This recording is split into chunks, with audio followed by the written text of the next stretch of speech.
Pada saat kau sakit pada hari ini, Dia akan jamah saudara untuk disembuhkan. Kalau saudara saat ini datang dengan kekecewaan, Dia akan ada penghiburan. Kalau kau datang pada pagi ini dengan satu ketakutan, Dia akan memberikan kau kelepasan dalam nama Yesus. Kalau kau datang dengan penuh masalah, saudara percaya bahwa di dalam Dia ada jalan keluar. Karena itu Dia layak dipuji dan disembah. Haleluya. Thank you Jesus. Jesus. Haleluya. Thank you. Nikmati hadiratnya saudara. Buka hatimu. Buka hatimu buat Dia. Dia biarkan Dia jamah saudara pada pagi ini. Haleluya Jesus. Thank you Jesus. Haleluya. Thank you Lord. Jesus. Saudara, kita nyanyikan lagu ini. Saudara sudah kenal lagu ini. Katakan haleluya 12 kali. Nyanyikan sebagai imanmu kepada Tuhan. Kalau engkau lelah, engkau boleh duduk. Tapi engkau rasa untuk berdiri, silakan berdiri. Mari kita bebas di hadapan Tuhan. Dan nyanyikan lagu ini. Haleluya. Thank you Jesus. Haleluya. Lift up your voice.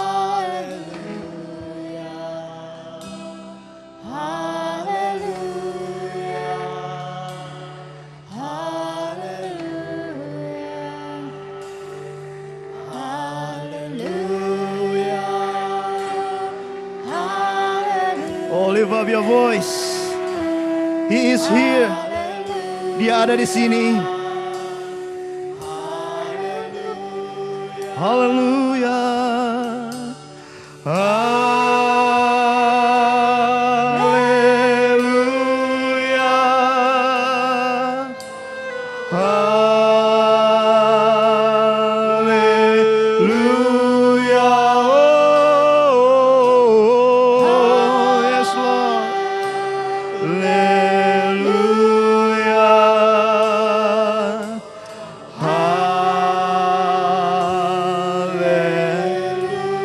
Haleluya. Bapa Surgawi, Kau sungguh baik Tuhan, karena kami bisa merasakan Kau ada di sini mau menjamah kami. Bapa Surgawi, kami bersyukur Tuhan karena Engkau memeluk kami pada pagi ini. Kalau saat ini Tuhan kami merasa sesuatu yang kurang baik, kami tahu Allah ada bersama dengan kami. Dan Kau katakan bersama dengan Engkau kami sanggup lakukan perkara-perkara yang besar. Karena Allah kami Allah yang dahsyat, Allah yang tidak pernah mengecewakan, Allah yang luar biasa, Allah yang menyembuhkan kami, Allah yang selalu ada di samping kami, Allah yang memberikan jalan kami keluar. Tuhan, terima kasih. Terima kasih untuk segalanya Tuhan. Karena itu Bapa, saat ini kami minta Engkau berbicara buat kami. Penuhi hati kami dengan firman-Mu, sehingga kami keluar dari tempat ini tidak sama seperti kami datang. Ada satu kegerakan rohani dalam diri kami Tuhan. Iman kami diteguhkan, kamu firman-Mu berkata, iman timbul dari pendengaran akan firman Kristus. Bapa, berbicaralah. Kami siap mendengar. Sembunyikan hamba-Mu di balik salib-Mu Tuhan, karena kami penuh dengan kekurangan. Biarlah hanya suara hati Tuhan yang disampaikan. Terima kasih Bapa. Terima kasih Tuhan. Di dalam nama Yesus kami sudah berdoa. Haleluya. Amin. Puji Tuhan. Silakan duduk saudara. Haleluya. Apa kabarnya? Semua baik? Haleluya. Rasanya bisa lebih baik dari itu. Apa kabar? Haleluya. Sebelum saya sampaikan firman Allah, ada saudara yang baru pertama kali datang di tempat ini. Bisa angkat tangan atau berdiri? Ada yang baru pertama kali sudah? Ya, terima kasih. Mari kita beri tepuk tangan yang hangat. Dan mungkin sebelah kiri, depan, belakangnya bisa kasih salam. Katakan selamat datang, Tuhan memberkati. Dan mungkin ada usher ingin berikan welcoming package or something. Oke, terima kasih. Selamat datang, Tuhan memberkati. Kita berharap bisa ketemu lagi minggu depan. Oke, haleluya. Saya tadinya mau nyanyi terus saja, tapi rasanya kita perlu dengar firman Tuhan sedikit. Amin saudara. Bulan ini memang bulan-bulan yang mungkin kadang-kadang menggelitik hati kita, karena kita berbicara tentang the season of gift. Kita berbicara tentang sesuatu yang kita sering lakukan, tetapi kadang-kadang kita melakukan dengan satu kerutinan, kebiasaan. Nah, kemarin saya tahu Pastor Hana Sudirgo sudah memberitakan kita tentang attitude of giving. Bagaimana sikap hati kita untuk bisa memberi. Nah, hari ini saya ingin berbicara sesuatu tentang the truth of giving. Kita berbicara dengan the truth of giving. Nah, mari buka sama saya dalam 2 Korintus pasal yang ke-9. 2 Korintus pasal yang ke-9.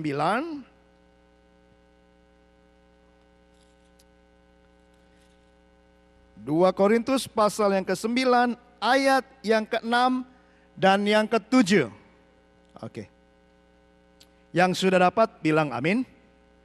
Yang belum haleluya. Oh, berarti sudah dapat semua. Yang bingung bilang aduh. Oh, ada yang aduh juga.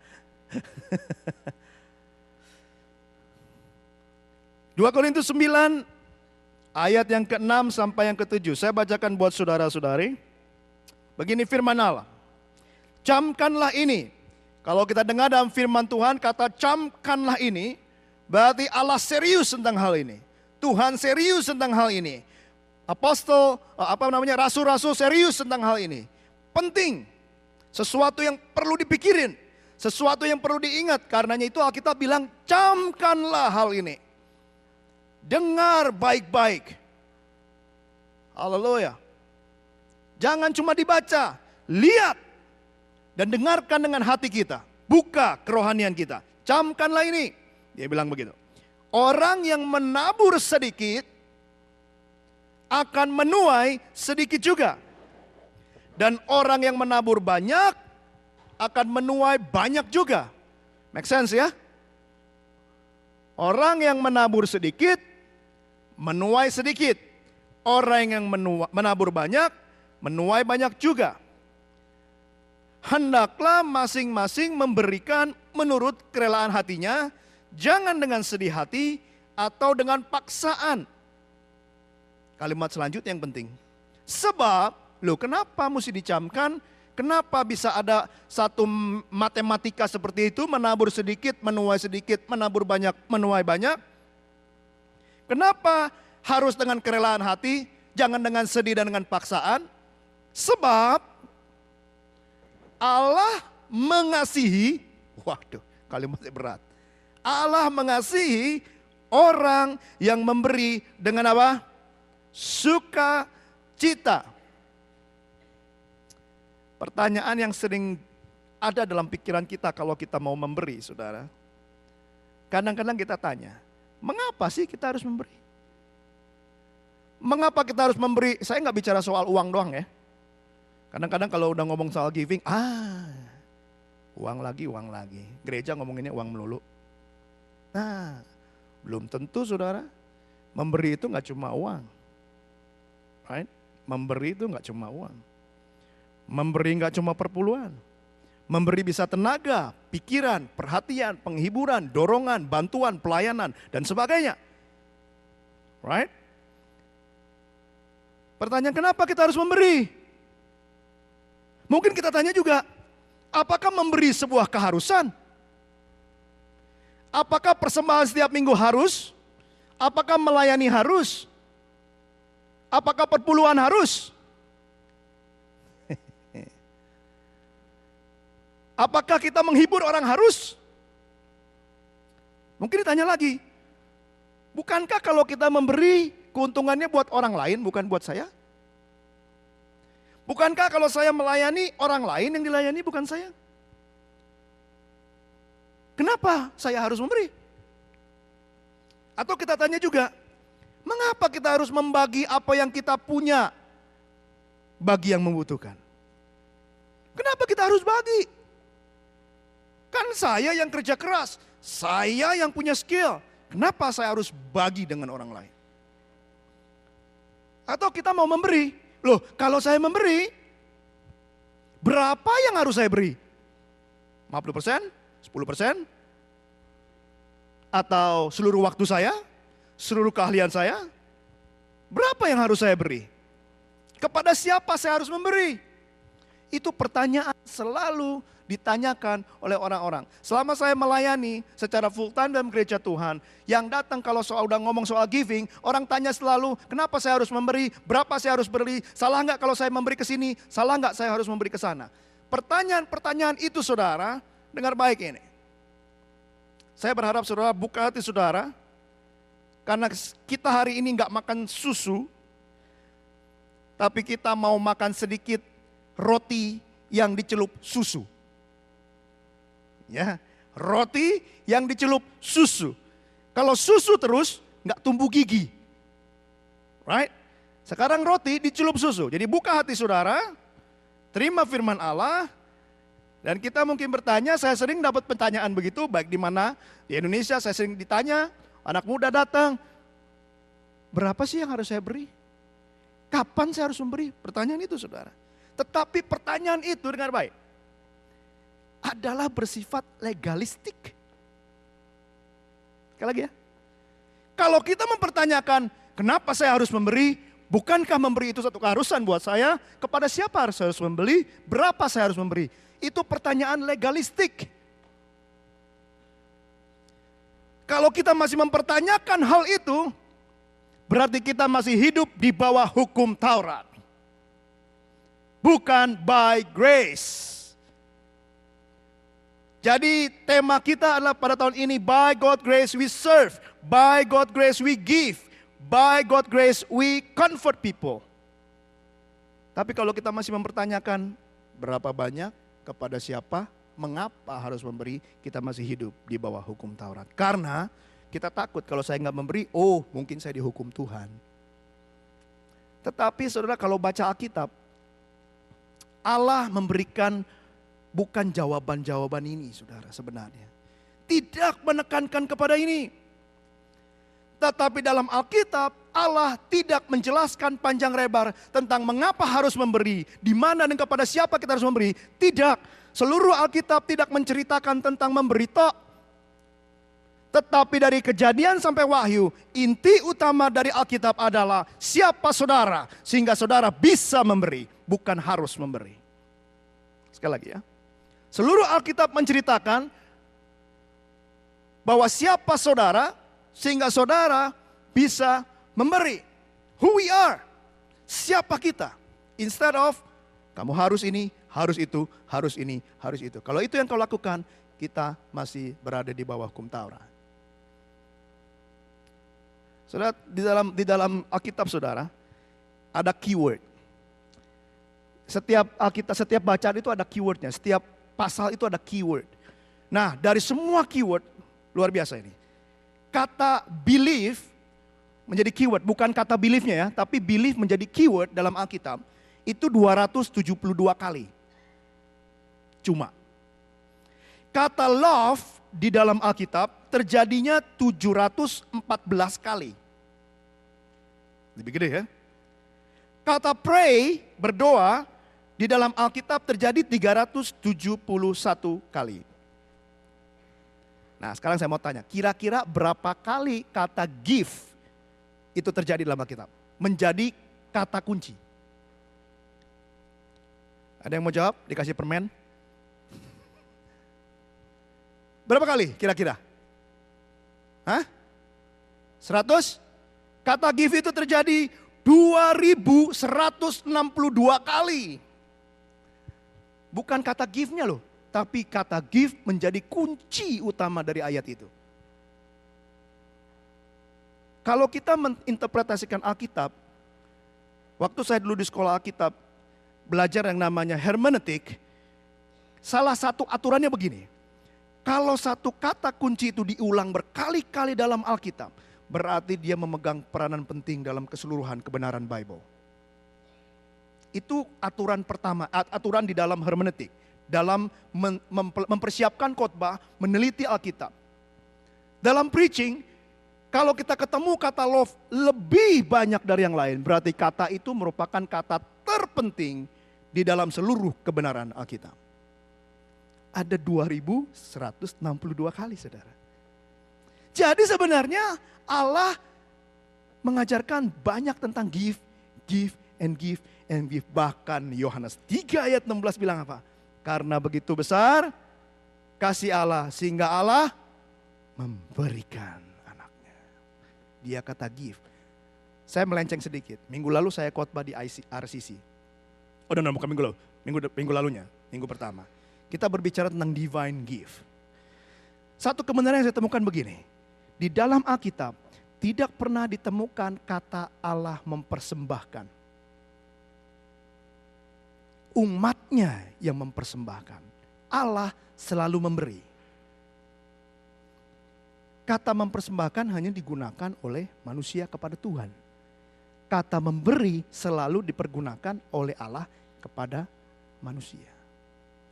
Tetapi, Yohanes 3 ayat 16 ternyata berbicara lain.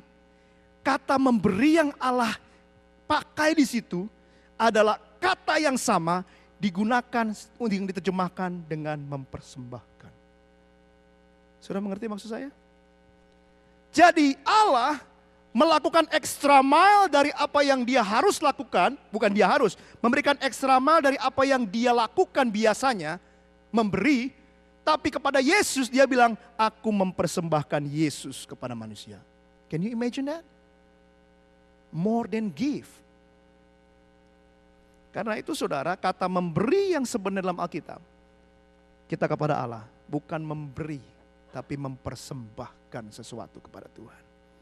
Nah, untuk bisa mengerti lebih jauh, karena itu saya nggak akan bicara hari ini bagaimana saudara memberi. Kita nggak akan berbicara tentang apakah engkau harus memberi atau enggak. Kita nggak akan berbicara pada pagi ini bagaimana kita memberi dan kepada siapa kita memberi. We will talk about who we are. Seperti yang Bible ajarkan. Siapa kita sebenarnya? Nomor satu saudara. Kalau engkau punya pulpen bisa catat. Kalau enggak punya pulpen bisa diingat-ingat. Nomor satu. Sadarilah posisi kita di hadapan Allah. Hal terpenting dalam kehidupan kita sebagai anak-anak Tuhan. Kita harus menyadari posisi kita di hadapan Allah. Buka sama saya Matius 25. Ayat 14 sampai 30. Matius 25 ayat 14 sampai 30. Haleluya. Matius 25 ayat 14 sampai 30 dia bilang begini. Ayatnya panjang. Tapi kita akan baca sama-sama ya.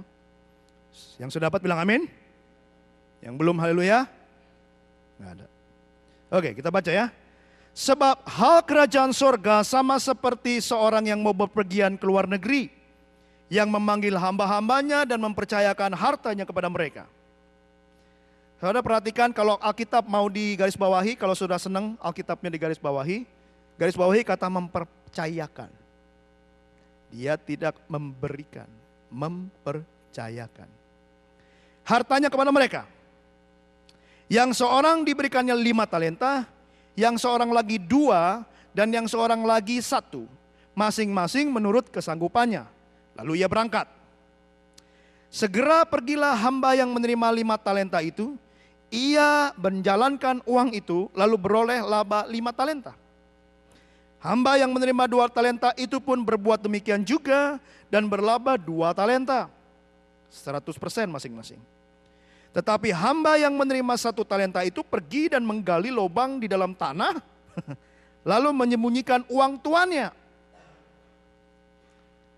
Saudara bisa bayangkan ini, dia dipercayakan uang, lalu uang itu ditaruh di dalam tanah. Lama sesudah itu pulanglah tuan hamba-hamba itu, lalu mengadakan perhitungan dengan mereka. Hamba yang menerima 5 talenta itu datang dan ia membawa 5 talenta. Katanya, Tuan 5 talenta Tuan percayakan kepadaku, garis bawah itu, percayakan kepadaku. Lihat, aku telah beroleh laba 5 talenta. Dipercayakan 5, dia beroleh profit 5. Maka kata tuannya itu kepadanya, baik sekali perbuatanmu itu, hai hambaku yang baik dan setia.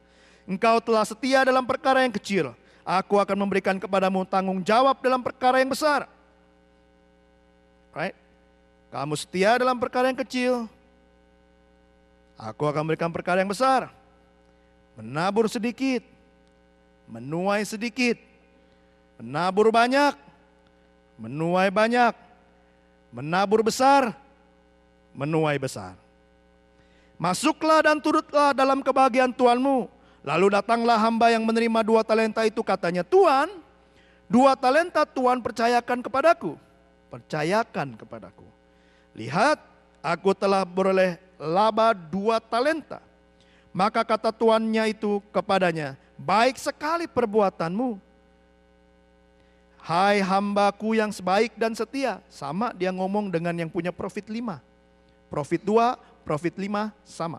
Engkau telah setia memikul tanggung jawab dalam perkara yang kecil, aku akan memberikan kepadamu tanggung jawab dalam perkara yang besar. Masuklah dan turutlah dalam kebahagiaan Tuhanmu. Kini datanglah juga hamba yang menerima 1 talenta itu dan berkata, Tuhan, ini yang ngubur nih, ya. Aku tahu bahwa Tuhan adalah manusia yang kejam. Waduh, belum apa-apa udah ngomong. Yang menuai di tempat di mana Tuhan tidak menabur. Dan yang memungut dari tempat di mana Tuhan tidak menanam. Karena itu aku takut dan pergi menyembunyikan talenta Tuhan itu di dalam tanah. Kalau saya nanti nggak memberi, saya takut nanti Tuhan marah. Kalau saya nggak melayani, nanti saya takut. Kalau saya melayaninya salah, saya takut nanti Tuhan marah. Ini terimalah kepunyaan Tuhan. Kagak ada profitnya, kagak berkembang. Maka jawab tuannya itu, hai kamu hamba yang jahat dan malas. Jadi kamu sudah tahu bahwa aku menuai di tempat di mana aku tidak menabur dan memungut dari tempat di mana aku tidak menanam. Karena itu sudahlah, seharusnya uangku itu kau berikan kepada orang yang menjalankan uang. Supaya sekembaliku aku menerimanya serta dengan bunganya. Sebab itu ambillah talenta itu daripadanya dan berikanlah kepada orang yang mempunyai 10 talenta itu. Dia nggak bilang 5. Perhatikan saudara itu. Dia nggak bilang berikan kepada orang yang punya 5. Enggak. Yang punya katanya 5 dikasihnya. 5-nya profit. Kok Tuhan bilang jadi 10? What's wrong here? Gimana matematiknya nih? Ternyata dikasih lagi yang 5 forfeit, not for God. For himself. Karena setiap orang yang mempunyai, ini dia, kepadanya akan diberi. Sehingga ia berkelimpahan. Tetapi siapa yang tidak mempunyai, apapun juga yang ada padanya akan diambil daripadanya. Wow. Dan campakkanlah hamba yang tidak berguna itu ke dalam kegelapan yang paling gelap. Di sanalah akan terdapat ratap dan kertak gigi. Masa cuma gara-gara gak profit, kok dimasukin ke dalam api? Pasti something wrong. Saudara, Allah itu gak kejam. Allah itu pemurah. Karena itu dia juga mau orang yang diberikan sesuatu kepada dia, dia murah hati juga kepada orang lain. Dia mengolah apa yang dipercayakan Allah kepada dirinya. Karena apa saudara? Ayat ini berbicara tentang stewardship. Kita ini pengurus kepunyaan Allah. Coba buka 1 Korintus 6, 19, 20. 1 Korintus pasal yang ke-6 ayat 19, 20. 1 Korintus pasal yang ke-6 ayat 19 dan 20, dia bilang begini.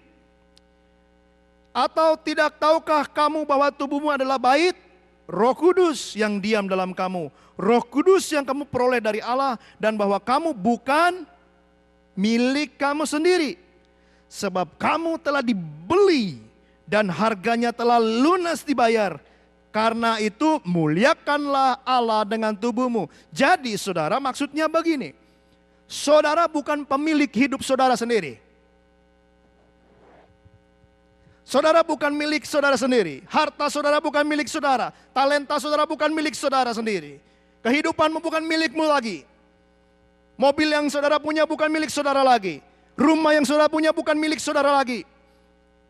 Keahlian yang kau punya bukan milikmu lagi.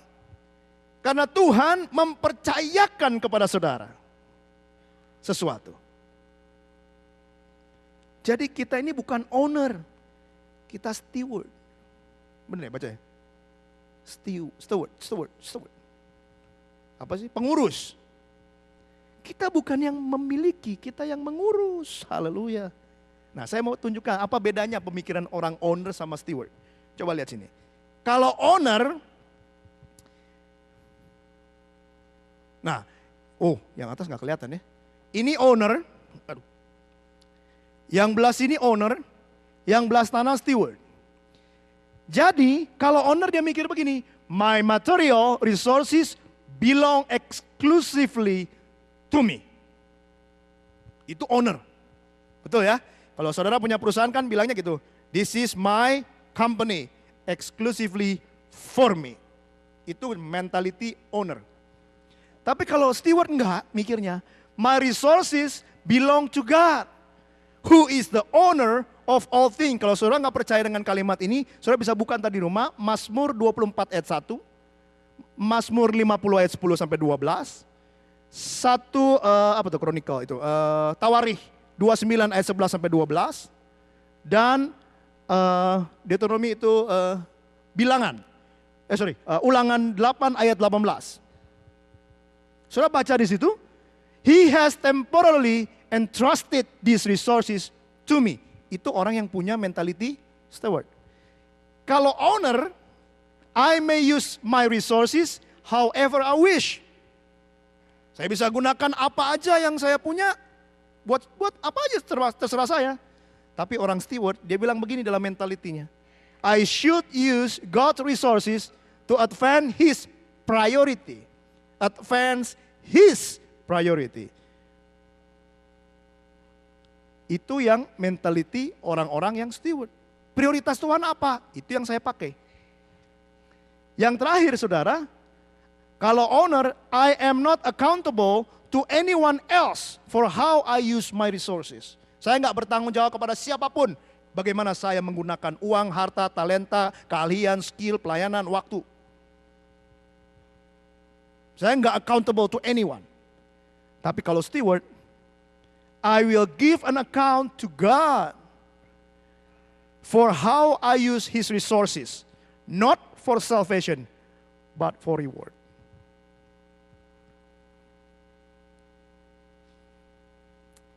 Ini mental ini yang harus kita rubah, saudara. Kalau kita masih memiliki mentality owner, it's very hard for us to give. Because yang dipakai our wisdom, not God wisdom. Yang dipakai our priorities instead of God's priorities. Karena itu saudara yang kekasih, posisi sebagai steward bukan sesuatu yang Allah berikan kepada kita sebagai steward untuk mengambil sesuatu buat kita. Tetapi posisi kita sebagai pengurus kerajaan Allah itu diberikan oleh Tuhan buat kita untuk satu hal, supaya Dia bisa memberikan sesuatu buat kita. Sekali lagi ya, posisi kita sebagai pengurus resources yang Tuhan kasih bukan supaya Allah bisa mengambil sesuatu dari kita, tetapi untuk memberikan sesuatu. Ingat, seorang yang punya 5 talenta, Tuhan gak ambil 5-nya kan? Tuhan bilang berikan kepada dia yang punya 10. Dia gak bilang yang punya 5, gak diambil 5-nya oleh Tuhan, tapi diberikan lagi kepada yang mengolahnya. Jadi posisi kita saudara, karena itu Tuhan bilang, give and it will be given unto you.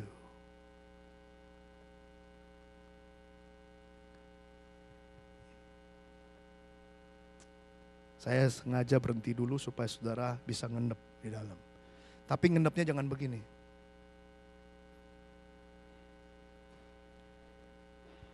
Ingat minggu kapan saya ngomong? Kalau mau yawn professionally. Right? That's yawn professionally. Apa sudah mengerti maksud saya? Bisa nangkap maksud saya? Are you with me? Jadi saudara, harta saudara nggak diambil oleh Tuhan. Karena posisi saudara sebagai steward. Justru waktu saudara mengolah, memberikan buat orang lain, it will be given unto you back. Akan diberikan lagi kepada saudara. Saudara punya 5, diolah, nih Tuhan profitnya 5. It's not mine, it's yours. Wow, can you imagine that? Kalau saudara businessman, bisa saudara percayakan uang investasi. Nih kamu investasi ya, siapa? Ucok investasi. Oke, investasi apa? Jual tahu. Oke. Berapa banyak bos? 50 tahu. Profitnya berapa? 100. Oke, 100-nya kasih saya, 50 kasih dia. Biasa gitu kan? Tuhan enggak loh. Nih modalnya 50, usahain. Modal berapa? 50. Untungnya 100. Take it all. It's for you.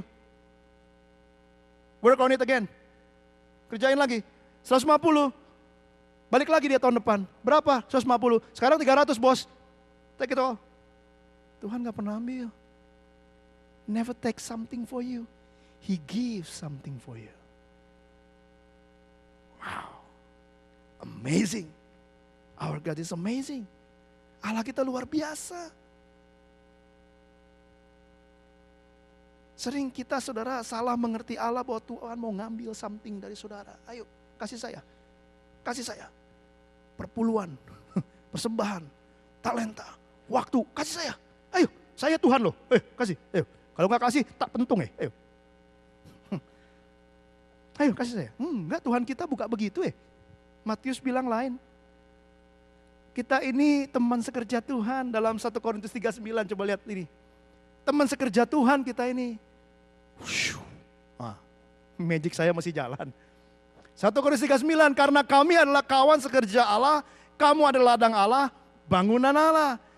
Kita semua ada kawan sekerja Allah karena kita sama-sama dalam meladang Tuhan. Kita kawan sekerja Tuhan. Bukan seorang yang diperes oleh Tuhan, ayo kasih, no. Kita kawan sekerja Tuhan. Nomor 2. Nomor 1 katakan siapa diri kita. Kita mesti tahu siapa posisi kita. Posisi kita adalah steward, pengurus. Tapi nggak diambil apapun dari saudara. Justru dikembalikan 2 kali lipat. Yang kedua, investasikan berkat Allah sesuai dengan kehendak Dia. Saudara, pemberian saudara itu berlaku untuk semua aspek kehidupan kita. Jam yang dimiliki, talenta, uang, harta, pengaruh, tubuh, kesehatan, hubungan dengan sesama, hikmat, pengetahuan dan sebagainya. Saya mau cerita something. Nggak tahu saya udah cerita di situ belum. Waktu saya masih di Indonesia, saya sering pergi ke daerah, right? Saya sering kali pingin nangis kalau lihat seorang yang ada di pedalaman, saudara. Kadang-kadang ada seorang wanita, umur baru 19, 20, lulus SMA, sekolah Alkitab di Sati Malang atau dimanapun. Lalu pergi ke satu daerah, terpencil jauh.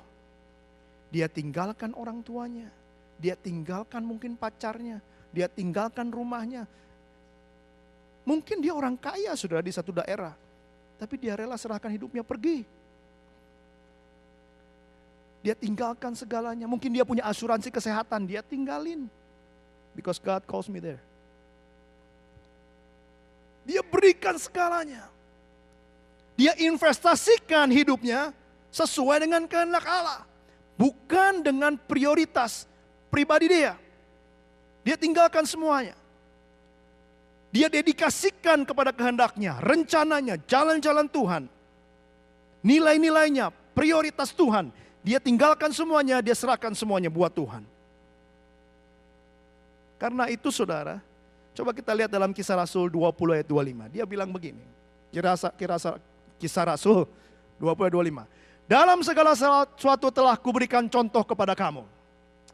Bahwa dengan bekerja demikian kita harus membantu orang-orang yang lemah dan harus mengingat perkataan Tuhan Yesus. Sebab ia sendiri telah mengatakan, adalah lebih berbahagia memberi daripada menerima. Kenapa? Karena kalau engkau memberi 5, kau dapat 10.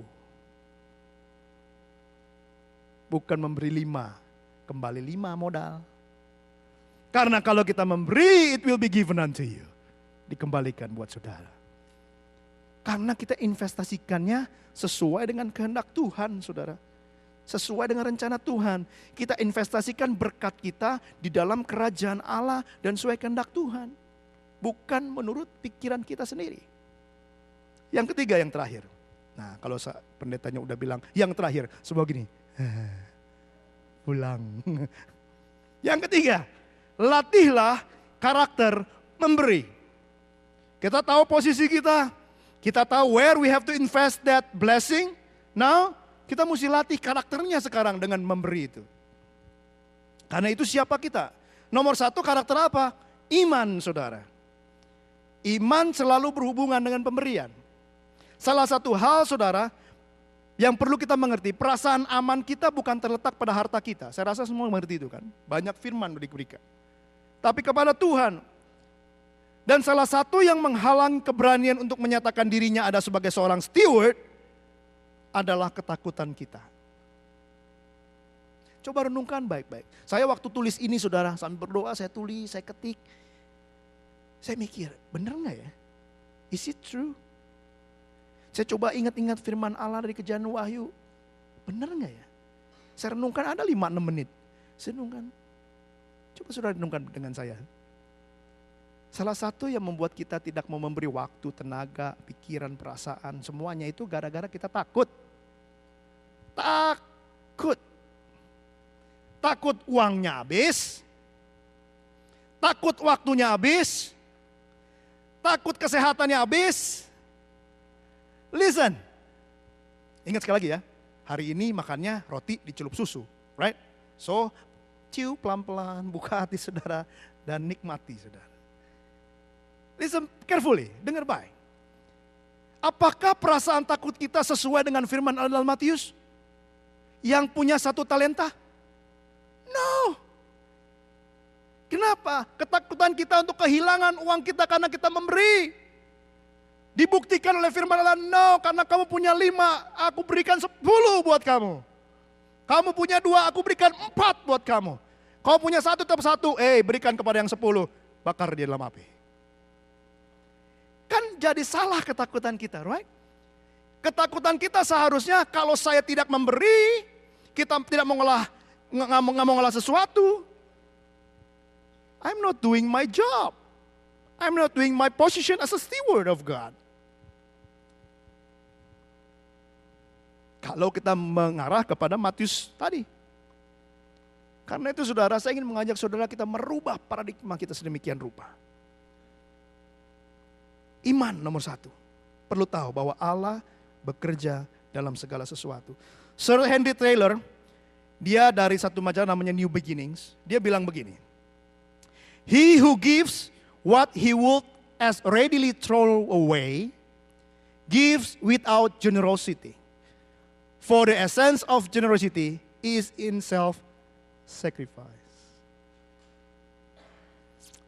Dia yang memberikan sesuatu yang udah memang mau dibuang, itu bukan kemurahan namanya.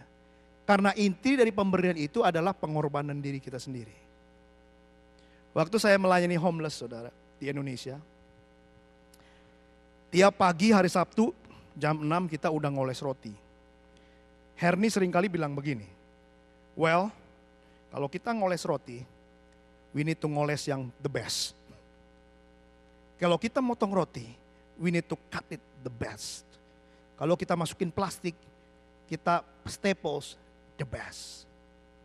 Jangan mentang-mentang karena kita mau beri homeless, we do it asal-asalan. Do the best. Kalau kau mau beri sesuatu kepada orang lain, give it the best. Karena giving is self-sacrifice. Bukan something yang udah kita pikir, I want to throw it away. Give the best. Itu attitude-nya, iman. Karena kita percaya, when I give, it will be given unto you. Yang nomor 2, ketundukan, submission kepada Tuhan.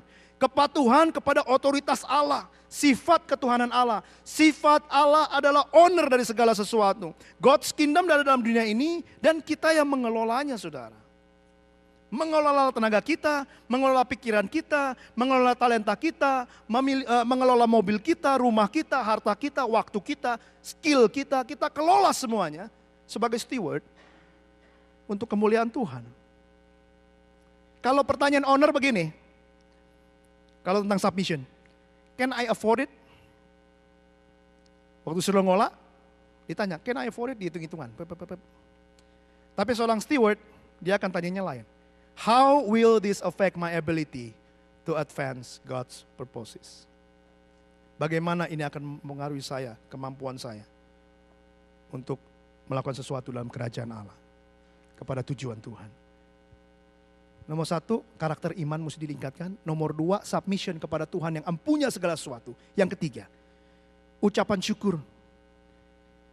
Pemberian selalu keluar dari seorang yang mengerti betapa hebat, dahsyatnya, berharganya penebusan Allah buat dirinya. Amin. Kalau saudara mengerti tentang divine gift, saudara akan mengerti betapa berharganya pemberian kita buat Tuhan. Kalau saudara mengerti bagaimana Yesus turun ke dunia, saudara harus mengerti lebih jauh tentang ucapan syukur kepada Bapa. Mengucap syukur karena Allah masih mempercayakan kita ladangnya, hartanya, resourcesnya untuk kepentingan kerajaan sorga. Tahun depan kita akan masuk dengan satu tema, Living in God's Story. Ada peran saudara di situ. You are not only audience yang nonton. You are an actor. Saudara aktor di dalam story. Karena itu sudah saya simpulkan begini. Jadi stewardship itu bukan cuma berhubungan dengan uang. Tetapi walaupun harta dalamnya, uang itu di dalamnya, tapi steward berhubungan dengan segala hal. Seluruh aspek kehidupan kita. Nah, sebagai penutup kita baca Lukas 18 ayat 18 sampai 25. Dia bilang begini. Ada seorang pemimpin bertanya kepada Yesus, katanya, "Guru yang baik, apa yang harus aku perbuat untuk memperoleh hidup yang kekal?" Jawab Yesus, "Mengapa kau katakan aku baik? Tak seorang pun yang baik selain daripada Allah saja. Lalu, engkau tentu mengetahui segala perintah Allah. Hanya berzina, jangan berzina, jangan membunuh, jangan mencuri, jangan mengucapkan saksi dusta, hormatilah ayah ibumu." Kata orang itu, "Semua itu telah kuturuti sejak masa mudamu." Semua hukum udah lakukan. Mendengar itu Yesus berkata kepadanya, "Masih tinggal satu hal lagi yang harus kau lakukan. Jualah segala yang kau miliki dan bagi-bagikanlah itu kepada orang-orang miskin, maka engkau akan beroleh harta di sorga. If you give, it will come back to you. Kemudian datanglah kemari dan ikutlah aku." Ketika orang itu mendengar perkataan itu, ia menjadi sangat sedih sebab ia sangat kaya. Lalu Yesus memandang dia berkata, "Alangkah sukarnya orang yang beruang masuk ke dalam kerajaan Allah. Sebab lebih mudah seekor unta masuk melalui lubang jarum daripada seorang kaya masuk ke dalam kerajaan Allah." Wow. Sudah selesai ya? Masuk dalam kerajaannya susah. Dari lebih gampang ontak katanya masuk. Kenapa? Karena konsepnya masih the owner, not the steward. Susah ngelepasinnya. Pagi ini saya ingin tanya saudara. Apakah kita memiliki kemauan untuk mengizinkan Allah menunjukkan kerinduannya akan segala sesuatu yang dipercayakan buat saudara? Mau gak saudara buka hati untuk melihat apa kerinduanmu Tuhan dengan harta, talenta, waktu, kebisaan, ability saya?